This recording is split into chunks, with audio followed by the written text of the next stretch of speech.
आपको हमने बताया था कल काफ़ी चीज़ें, luminous things, non luminous things, transparent object ना और translucent object, opaque object, and what is the reflection. Reflection के बारे में थोड़ा सा बताते हैं।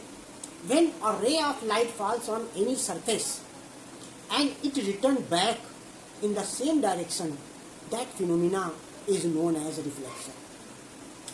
अब देखिए, कुछ बातें ऐसी हैं कि अगर किसी ऑब्जेक्ट से टकरा के रे ऑफ लाइट ना लौटे तो फिर उसकी इमेज नहीं बनती।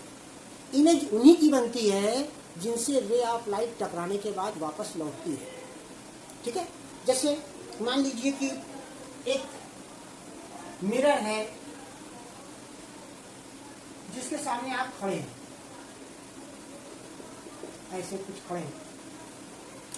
इस मिरर में आपको अपना रिफ्लेक्शन दिखेगा। क्या हुआ, रे ऑफ लाइट यहाँ गई और यहाँ से लौटी, ऐसे गई, मान लीजिए आपकी लंबाई है, और यहाँ से लौटी, तो ये और ये डायरेक्शन।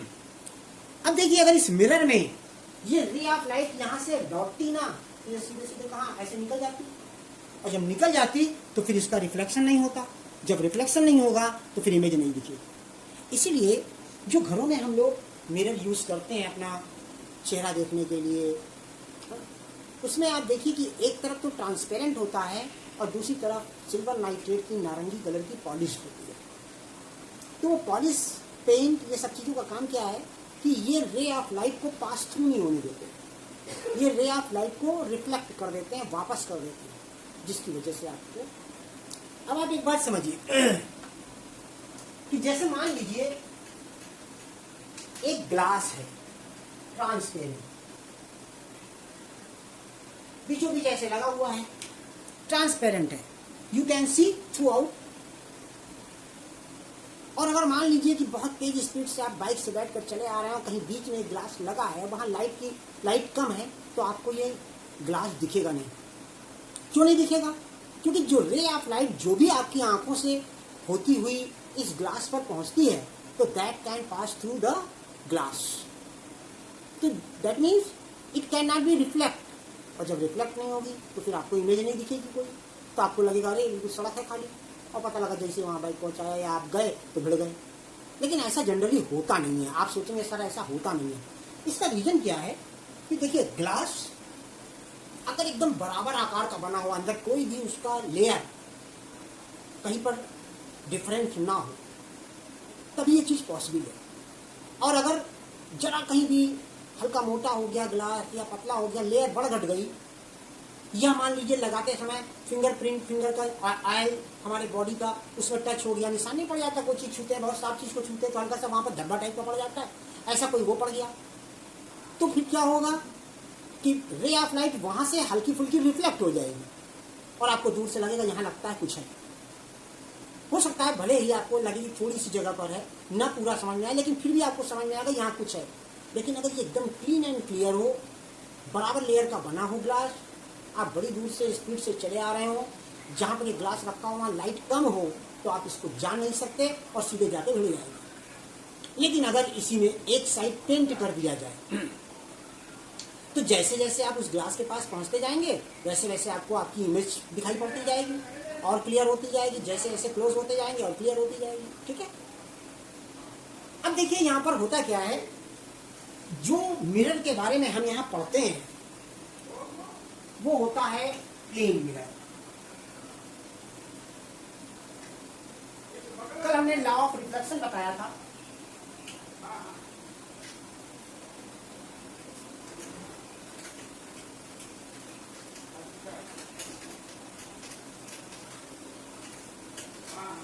हमने कल आपको लॉ ऑफ रिफ्लेक्शन बताया था, उसमें हमने प्लेन मिरर का यूज किया। प्लेन मिरर क्या होता है, जैसे ये एक मिरर है और ये पॉलिश्ड सरफेस है, ये कहलाता है पॉलिश्ड सरफेस।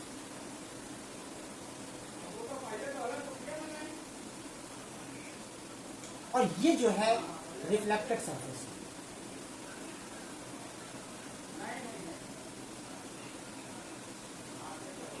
तो जो रिफ्लेक्शन है वो आगे वाले सरफेस से होगा। मान लो जैसे आप यहाँ खड़े हैं तो यहाँ शीशा देख रहे हैं और ये पॉलिश है पीछे, तो अब यहाँ पर देखिए होता क्या है कि प्लेन मिरर, इसका नाम होता है प्लेन मिरर।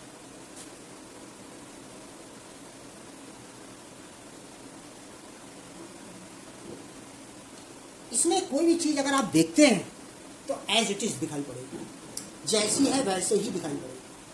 अगर आप उल्टे खड़े हैं तो उल्टा दिखेगा, आप सीधे खड़े हैं तो आपको सीधा दिखेगा, है ना। बहुत बड़ा है तो बहुत बड़ा दिखेगा, बहुत छोटा है तो बहुत छोटा दिखेगा। लेकिन एक होता है इसमें जो थोड़ा सा डिफरेंस होता है, और वो प्लेन मिरर का काफी इंपॉर्टेंट पार्ट है। एक्चुअली इसमें एक लैटरल इन्वर्जन होता है। लैटरल इन्वर्जन का मतलब क्या है कि सपोज आपके लेफ्ट साइड, बॉडी में लेफ्ट साइड अगर कोई स्पॉट है तो मिरर में वो राइट साइड दिखेगा। इसको बोलते हैं लैटरल इन्वर्जन। चेहरे पर आप जो है राइट साइड अगर कोई स्पॉट बना लीजिए और उसको देखिए मिरर में तो वो आपको लेफ्ट साइड दिखेगा। बस इतना भर डिफरेंस होता है इसमें। बाकी सीधी चीज सीधी ही दिखेगी, उल्टी चीज उल्टी दिखेगी। तो जैसी जो चीज रखी है वैसी ही दिखेगी। एक बात जरूर है जो अभी हमने कहा कि अगर इससे आपको अपनी फुल इमेज देखना है, कोई भी मिरर आपके सामने रखा हो, प्लेन मिरर, और you want to see an image from toes to head, सिर से लेकर पैर तक की पूरी इमेज देखना चाहते हैं, तो इसके लिए एक रूल होता है कि जितनी आपकी लेंथ है उसकी हाफ लेंथ का ग्लास में मिरर लीजिए। अगर आप 5 फुट के हैं, 5 फुट, तो 2.5 फुट लीजिए। 6 फुट है तो 3 फुट लीजिए। और जितनी आपकी लेंथ है उतनी डिस्टेंस दूर उसको रख दीजिए मिरर को, तो you can see an image of your from toes to head. मतलब अगर आपको अपनी पूरी इमेज किसी प्लेन मिरर में देखना है तो आपकी लेंथ का आधा मिरर होना चाहिए, और मिरर और आपके बीच की जो डिस्टेंस है वो आपकी लेंथ के बराबर होना चाहिए। ठीक है, ये 2 पॉइंट बहुत इंपॉर्टेंट हैं। एक जो लैटरल इन्वर्जन का बताया हमने, और एक आपको बताया एक लैटरल इन्वर्जन का बताया, और एक हमने आपको बताया from to see the image from toes to head. तो ये चीजें जो हैं इसकी वजह से ही सिंपल मिरर या प्लेन मिरर, इसका नाम जो है, इसके द्वारा इमेज दिखाई पड़ती है। भैया लाइट बंद करे होगा? अच्छा, सिंपल मिरर और प्लेन मिरर दिखाई पड़ता है। तो यहां पर कई चीजें होती हैं। अब देखिए एक और भी बात है, जैसे कोई वर्ड लिखा हुआ है RED, तो ये भी उल्टे सीधे दिखाई पड़ते हैं। ये सब लैटरल इन्वर्जन के अंतर्गत होता है। लैटरल इन्वर्जन से कोई भी चीज आपको। अब देखिए एक बात ये भी है कि हम बार बार यहाँ इमेजेस की बात करते हैं। इमेज क्या है?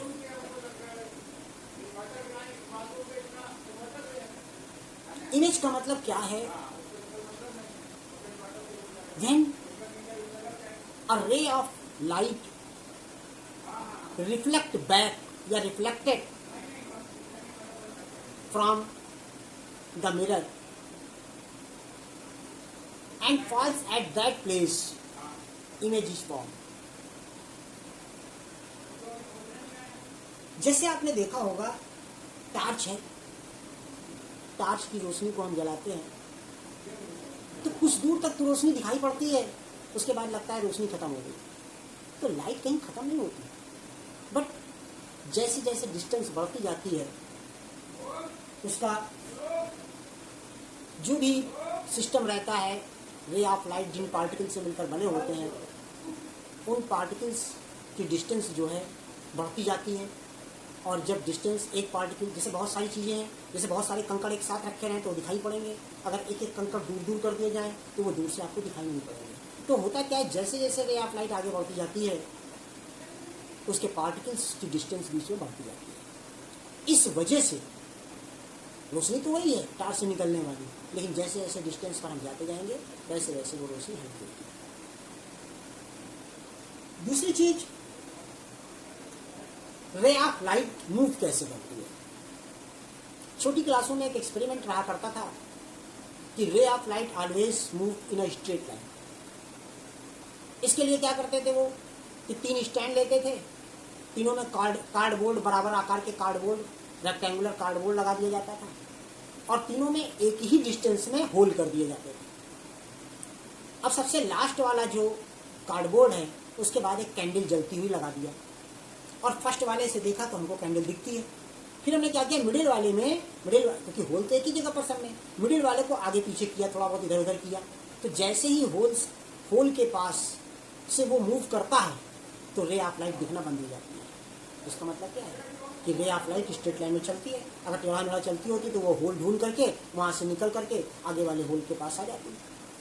तो एक ये भी बात आपको ध्यान रखना है कि ray of light always moves in straight way, in straight path. तो यहाँ पर कुछ चीजें बहुत इंपॉर्टेंट थी। What is reflection, what is law of reflection, what is plane mirror, what is image, how you can form the images from plane mirror, what is lateral inversion. ये कुछ चीजें थी जो इस चैप्टर में सिखाई गई। लॉ ऑफ रिफ्लेक्शन इसका सबसे इंपॉर्टेंट पार्ट है। लॉ ऑफ रिफ्लेक्शन में 2 लॉ हैं। पहला ये है कि incident ray, reflected ray and normal lies on same plane, और दूसरा पार्ट है angle of incidence will be equal to angle of reflection. एक बार इसको अगर देखना चाहें तो देख लें, कल बताया था, थोड़ा सा फिर क्लियर कर देते हैं। लॉ ऑफ रिफ्लेक्शन फिगर बनाते हैं इसका, देखिए ये मान लीजिए एक सरफेस है प्लेन में,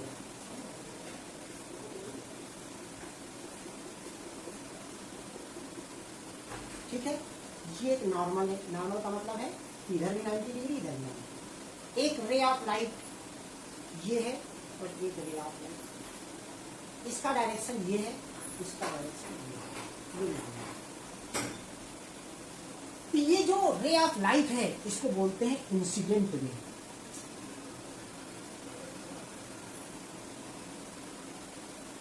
और जो यहां से टकरा के वापस जाती है इसको बोलते हैं रिफ्लेक्टेड।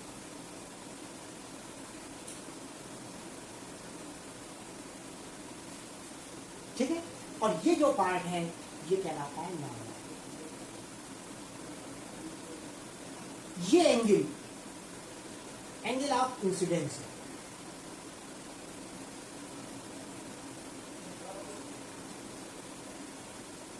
ये वाला एंगल ऑफ रिफ्लेक्शन है।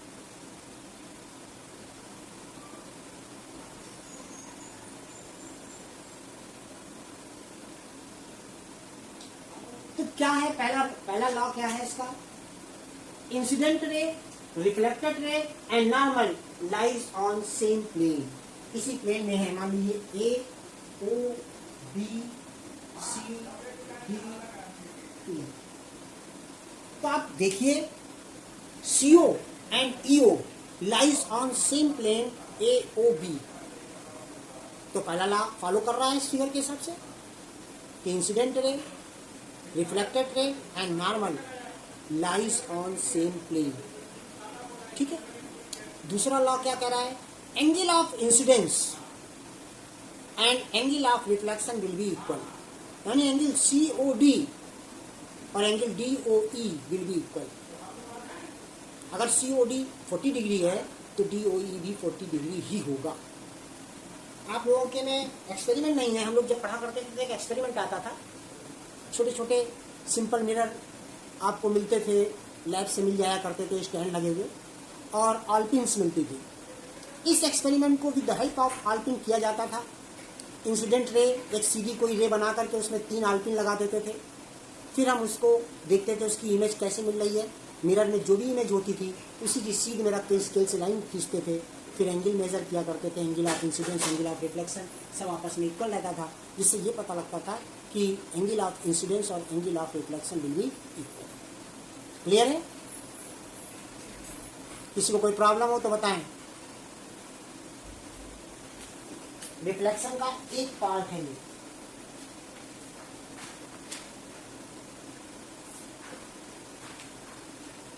क्लियर है? चलिए अब देखिए, इसके बाद जब प्लेन मिरर खत्म हो जाता है तो आता है spherical mirror. Spherical mirror means mirrors which have their surfaces in the form of curve, not plane. वो प्लेन था, अभी जो पढ़ रहे थे आप देखिए फिगर बना हुआ है सामने, एकदम प्लेन सरफेस, स्ट्रेट। और स्फेरिकल मिरर्स जो होते हैं उनमें सरफेस आपको कर्व मिलेगा। सिंपल सी बात है, जब सरफेस ही कर्व होगा तो रिफ्लेक्शन भी इस तरह नहीं होगा जैसे प्लेन मिरर में होता है। वहां पर प्लेन मिरर से होने वाला रिफ्लेक्शन स्फेरिकल मिरर की तुलना में अलग है। तो सबसे पहले हम स्फेरिकल मिरर के बारे में जानते हैं कि क्या है।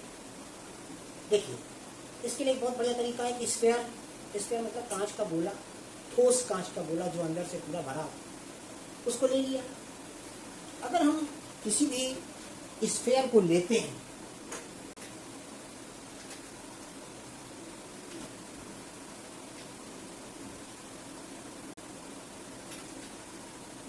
देखिए जैसे मान लीजिए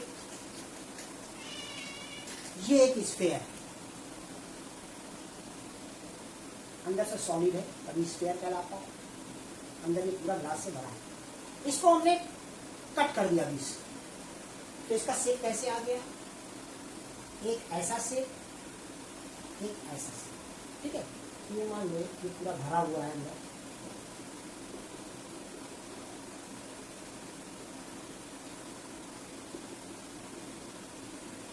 ये ऐसे भरा हुआ है ना। पर जो फिगर हम बनाते हैं उसमें ये शो नहीं करते, बस केवल इतना शो करते हैं ये।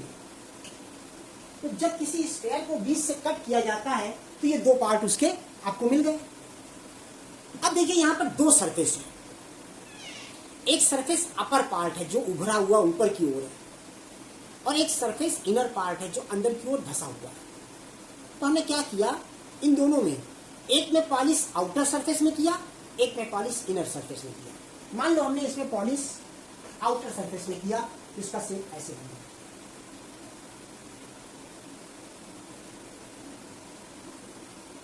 और इसमें पॉलिश हमने इनर सरफेस में किया तो ऐसे बन गया।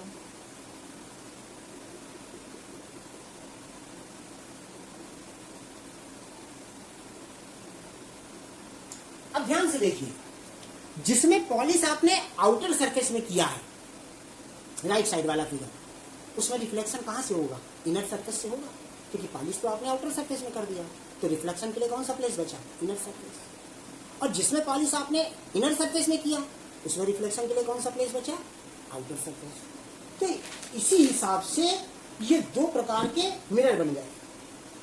जिसमें आपने पॉलिश बाहर की तरफ किया उसका नाम है कॉनकेव मिरर,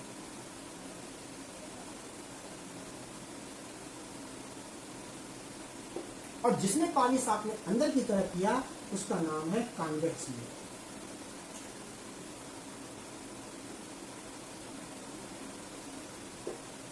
पॉलिश के हिसाब से एक ही स्फेयर था, एक स्फेयर के दो पार्ट किए, एक में हमने इनर पॉलिश किया, एक में आउटर पॉलिश किया। जहां इनर में हमने पॉलिश किया तो आउटर सरफेस से उसका रिफ्लेक्शन होगा, वो कॉन्वेक्स मिरर। जहां आउटर सरफेस में पॉलिश किया वहां रिफ्लेक्शन इनर सरफेस से होगा, वो कॉन्केव। ठीक है। अब देखिए एक वर्ड आता है रेडियस ऑफ कर्वेचर।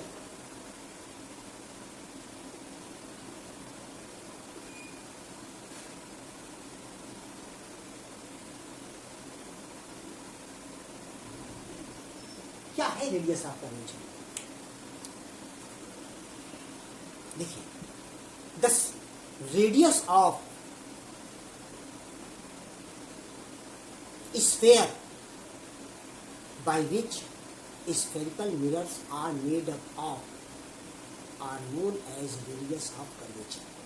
मतलब अगर इसकी रेडियस, ये एक सर्किल था और इसकी रेडियस 3 सेंटीमीटर है, तो इससे बनने वाले ये जो दो यहाँ पर मिरर है इनकी भी इनका रेडियस ऑफ कर्वेचर जो रहेगा वो 3 सेंटीमीटर ही होगा। तो अगर आपसे पूछे कोई कि रेडियस ऑफ कर्वेचर क्या है, तो जिस स्फेरिकल मिरर से कोई कॉन्केव या कॉन्वेक्स मिरर बनाया जाता है उस स्फेरिकल मिरर की रेडियस ही इन कॉन्केव और कॉन्वेक्स मिरर की रेडियस कहलाती है, जिसको रेडियस ऑफ कर्वेचर भी बोलते हैं। इसी से जुड़ा एक पार्ट होता है centre of curvature.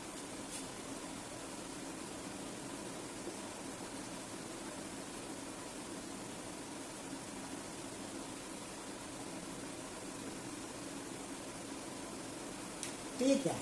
The centre of spherical mirror by which the centre of sphere by which spherical mirrors are made is known as centre of curvature. तो ये भी डिपेंड करता है रेडियस के ऊपर कि अगर कोई स्फेरिकल मिरर आपके पास 3 सेंटीमीटर रेडियस का है तो उसके चाहे आप जैसे 20 से काटा और छोटा भी कर सकते हैं उनको, लेकिन उसका जो रेडियस है वो नहीं चेंज हो जाएगा। भाई ऐसे समझिए कि जैसे हमने यहाँ से कट किया तो हमको इतना पार्ट मिला, लेकिन अगर हम इतना कम कर दें तो क्या इसका रेडियस थोड़ी चेंज हो जाएगा? इसका रेडियस और सेंटर सेम रहेगा।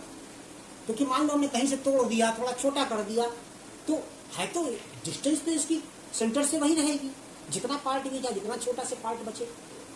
तो रेडियस ऑफ कर्वेचर और सेंटर ऑफ कर्वेचर इसके दो पार्ट। ठीक है। अब एक वर्ड आता है पोल।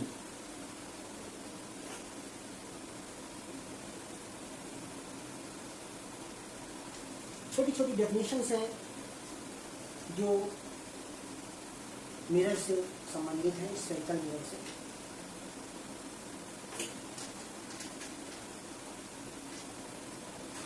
जैसे मान लीजिए कोई मिरर है, हम ये नहीं बता रहे हैं कि ये कॉन्केव है या कॉन्वेक्स, तो एक इसका जो मिड पॉइंट है, मिड पॉइंट ये कहलाता है पोल। और मिड पॉइंट से एक लाइन ड्रा करी जाती है, ये इमेजिनरी लाइन होती है।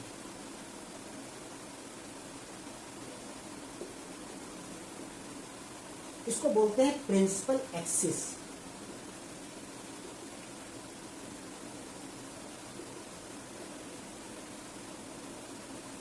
इसी में ये है सी, इसको बोलते हैं centre of curvature.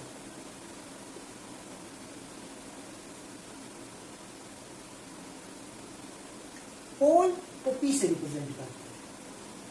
Centre of curvature और पोल के मिडिल में एक पार्ट होता है, इसको बोलते हैं एफ, फोकस। ये सबसे इंपॉर्टेंट पार्ट है, focus. A place on principal axis where the ray of light meets after reflection and image will be formed. Means कोई भी रे ऑफ लाइट जो है,